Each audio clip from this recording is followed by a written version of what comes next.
Good morning बच्चों। आज का हमारा जो टॉपिक है वो अवकलन विधि से गति के समीकरणों का निगमन है। आपके लिए बहुत नई सी बात होगी, या आप पढ़े होंगे तो आपको कुछ बात समझ में भी आई होगी, या हो सकता है आपको पूरी बात समझ में आई हो। लेकिन कोशिश हम ये करेंगे, अगर आपको बात नहीं समझ में आई तो आज इस बात को पूरा अच्छे से समझ लेते हैं। लेकिन उससे पहले यदि आप नए हो चैनल पे तो सब्सक्राइब कर लो, आपको ऐसी ही वीडियो लगातार मिलती रहेंगी।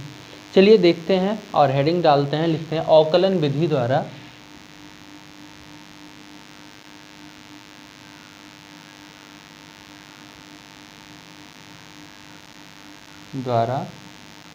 गति के समीकरणों का निगमन। गति के समीकरण का निगमन, ठीक है ना। कौन सी विधि यहाँ पे हम लगाने वाले हैं? अवकलन विधि से गति के समीकरणों का निगमन करने वाले हैं। चलिए शुरुआत करते हैं। फिर सबसे पहले यहाँ पे हम पहले समीकरण का निगमन करेंगे, लिखेंगे प्रथम समीकरण। देखो हम अवकलन विधि से कर रहे हैं तो यहाँ पे अवकलन का सारा सिस्टम यूज होगा। शुरुआत हम त्वरण की परिभाषा से ही करते हैं, लेकिन मानते हैं कि माना बहुत अल्प समय अंतराल डेल टी में किसी वस्तु का वेग में जो परिवर्तन है डेल भी होता है, तो वस्तु का जो त्वरण होगा, लिखेंगे माना अल्प समय अंतराल, अल्प समय अंतराल में डेल टी में किसी वस्तु के वेग में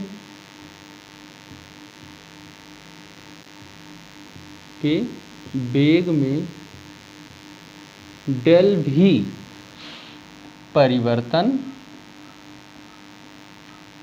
भी परिवर्तन होता है, तो वस्तु का त्वरण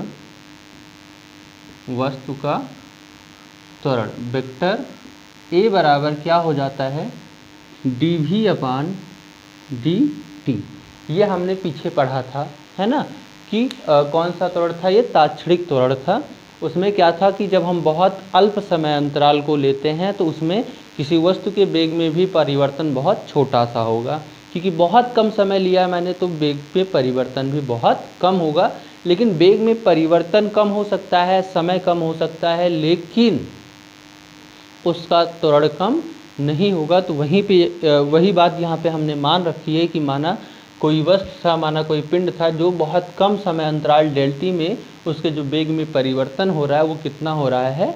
डेल भी हो रहा है। तो अगर ऐसा हो रहा है तो वस्तु का त्वरण vector a is equal to d v upon क्या हो जाता है? डी टी हो जाता है। चलिए यहाँ पे भी वही पक्षांतर करेंगे, डेल टी को इधर लाएंगे तो ये हो जाएगा d t vector a is equal to d v, ठीक है ना। इतना करने के बाद अब हम दोनों पक्षों का क्या करते हैं? समाकलन। लेकिन यहाँ पे थोड़ी सी हमें लिमिट भी लगानी पड़ेगी, तो लिखेंगे, आइए समझते हैं। उचित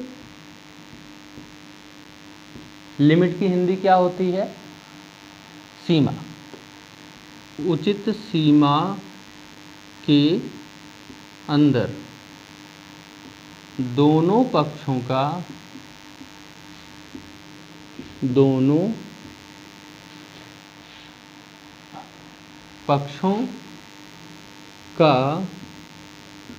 समाकलन करने पर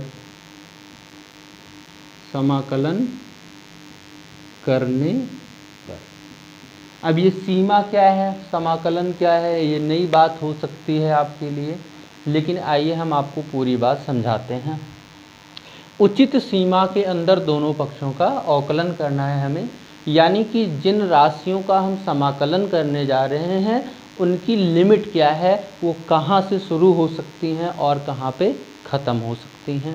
सबसे पहले तो आपको बता दें कि dt और a, यहाँ पे हम समाकलन का सबसे पहले चिन्ह लगाते हैं ये, और ये हो जाता है vector a into d t is equal to integral d v. ठीक है ना, समाकलन का चिन्ह हमने लगा दिया क्योंकि दोनों पक्षों का समाकलन करना है। ये समाकलन के चिन्ह होते हैं। अब मैंने एक चीज़ और लिख रहा है, उचित सीमा के अंदर। अब यहाँ पे आपको बता दें, जो ए है आपका वो कांस्टेंट है, त्वरण है, वो एक निश्चित मान है, इसका और समाकलन नहीं होगा। यहाँ पे हम t के सापेक्ष समाकलन कर रहे हैं क्योंकि dt लिखा हुआ है। तो t यानी कि समय, समय की समय सीमा क्या होती है, समय की औकात कहाँ से कहाँ तक है। जब हम किसी वस्तु को देखते हैं तो उस वस्तु के लिए जब हम समय जोड़ना स्टार्ट करते हैं तो उसका जो लोवेस्ट वैल्यू होती है, लोवेस्ट समय होता है, वो 0 से स्टार्ट होता है। उसकी जो सीमा है वो कहाँ से समय की स्टार्ट होती है, 0 से, क्योंकि समय नेगेटिव नहीं हो सकता है। तो समय की जो लिमिट है वो क्या हो सकती है, 0 से स्टार्ट हो सकती है। और जितना देर भी मैंने देखा, 1 minute, 2 minute, 4 minute, 10 minute, 20 minute, उसको हम t से नोट करते हैं। मान लिया कि मैंने 0 सेकंड से स्टार्ट किया देखना और 25 सेकंड तक देखा, तो 0 से कितनी t तक, यानी कि t का मान कुछ भी हो सकता है।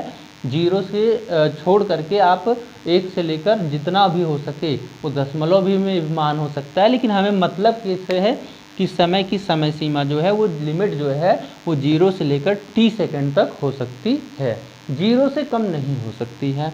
तो इसकी लिमिट तो हमने लिख दी। अब बारी इसकी लिमिट लिखने की है। यहाँ पे भी यानी कि वेलोसिटी वेग के सापेक्ष समाकलन हो रहा है, और किसी भी वस्तु का वेग की लिमिट क्या हो सकती है, उसकी लिमिट जब हम पहली बार देखते हैं तो उसका प्रारंभिक वेग होता है, और जब अंतिम बार देखते हैं तो वो वेग कम हुआ हो या ज़्यादा हुआ हो, हमें इससे मतलब नहीं होता है।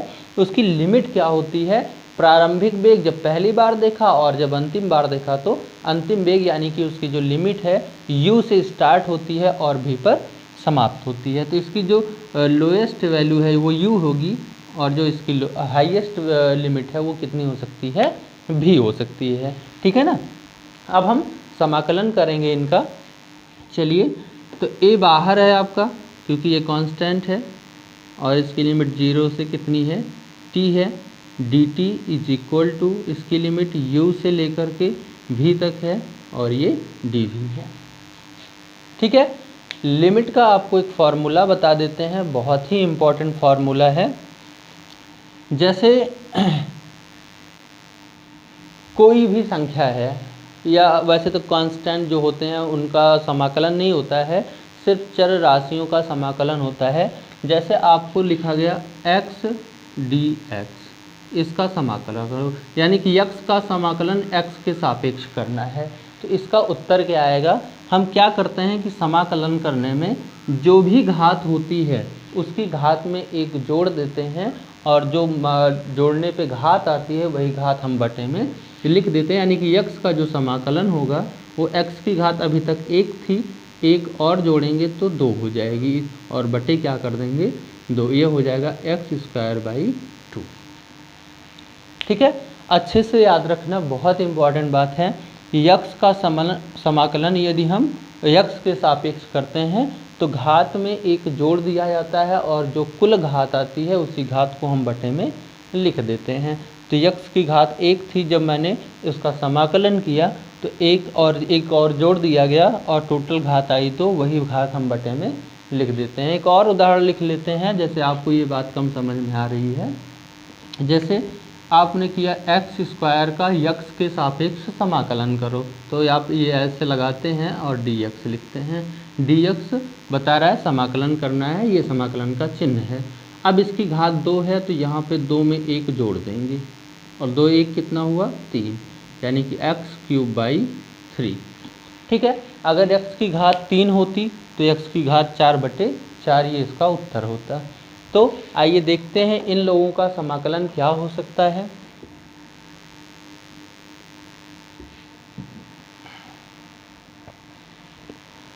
तो यहाँ पे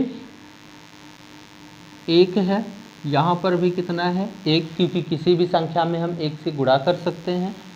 तो a, और 1 हम लिख सकते हैं t की घात 0 बराबर भी क्या होगा 1, क्योंकि किसी भी संख्या की घात यदि 0 हो तो उसका मान कितना होता है 1 होता है। तो यहाँ पर 1 है तो अगली लाइन में यहाँ पे मैं t की घात 0 लिख सकता हूँ, 0 to टी और टी की घाते 0 into d t is equal to u to v, और यहाँ पे भी के सापेक्ष करना है तो भी की घात 0 लिख सकता हूँ और डी भी।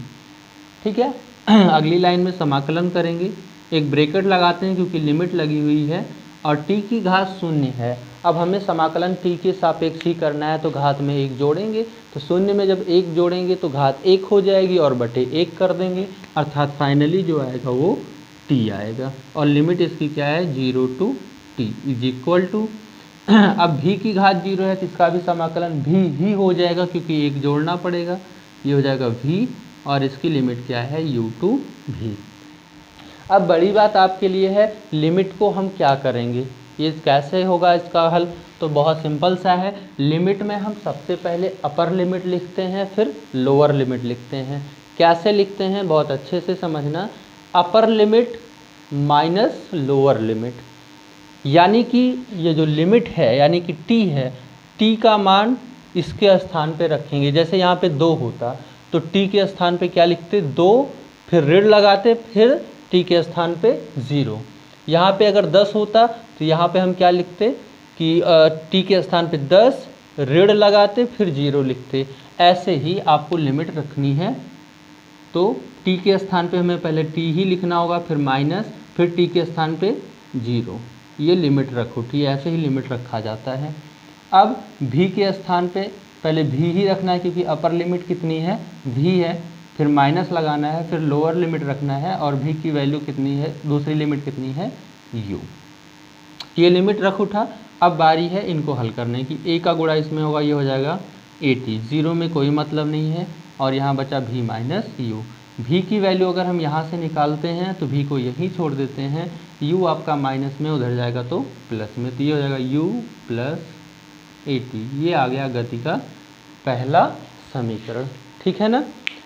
आइए इसी प्रकार हम गति का दूसरा समीकरण भी निकालते हैं और वहाँ पर भी ऐसी सावधानियाँ हमें रखनी होंगी।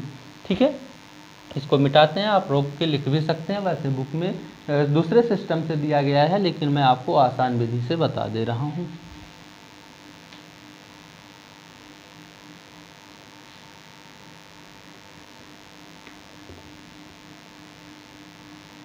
चलिए, अब हमारी बारी किसकी है, गति के दूसरे समीकरण की।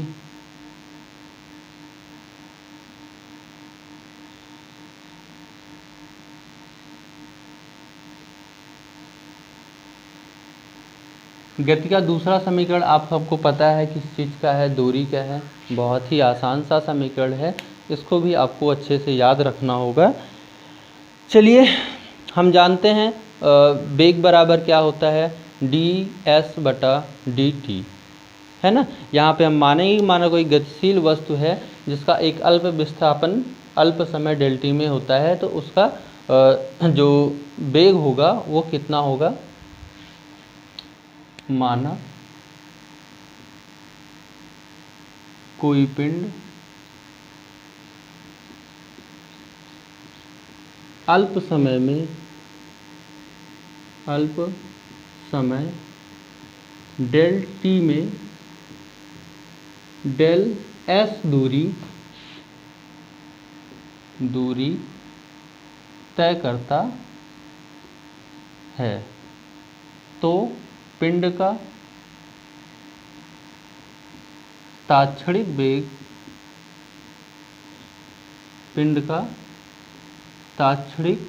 वेग vector v is equal to ds बटा dt, है ना। चाल बराबर दूरी बटा समय होता ही है, तो ये दूरी हो गई अल्प दूरी और अल्प समय बराबर उसका वेग। यहाँ पे हम इन्हीं बातों को मानते हैं कि माना कोई पिंड है जो बहुत अल्प समय अंतराल डेल टी में डेल एस दूरी तय करता है, तो उसका जो वेग होगा v is equal to ds upon dt। आइए यहाँ पे भी पक्षांतर करते हैं, आगे बढ़ते हैं। dt आपका इधर चला जाएगा, ये हो जाएगा v into d t is equal to d s. ठीक है ना।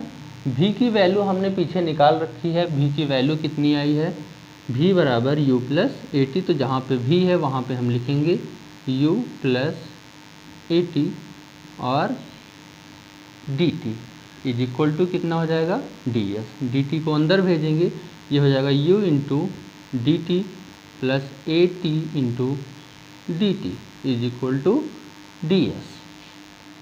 ठीक है, अब हम उचित सीमा के अंतर्गत दोनों पक्षों का फिर से क्या करेंगे, समाकलन लिखेंगे। उचित सीमा में दोनों पक्षों का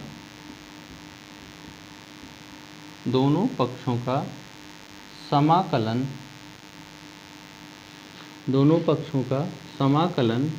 करने पर। चलिए भाई स्टार्ट करते हैं।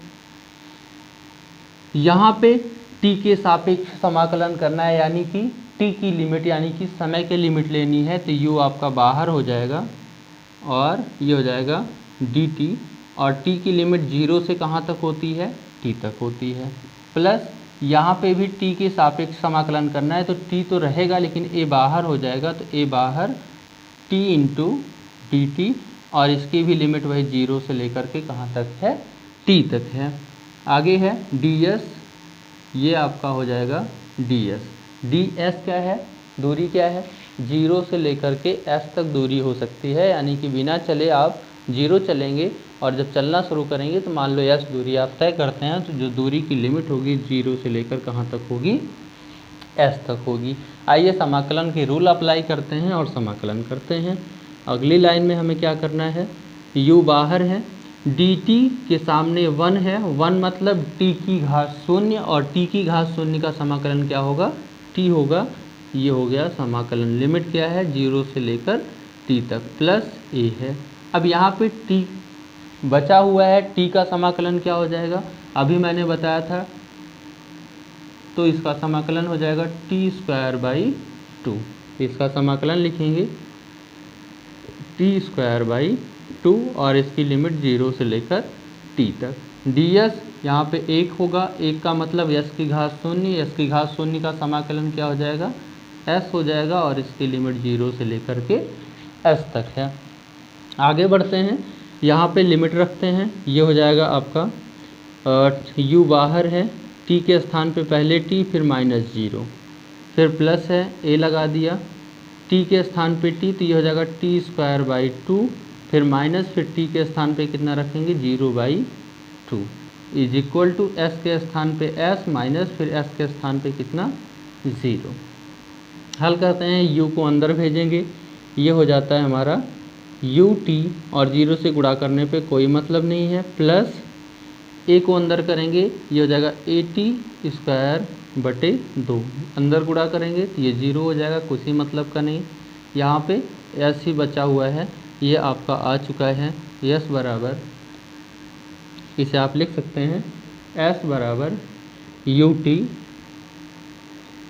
प्लस, इसे हाफ at² लिख सकते हैं, हाफ at²।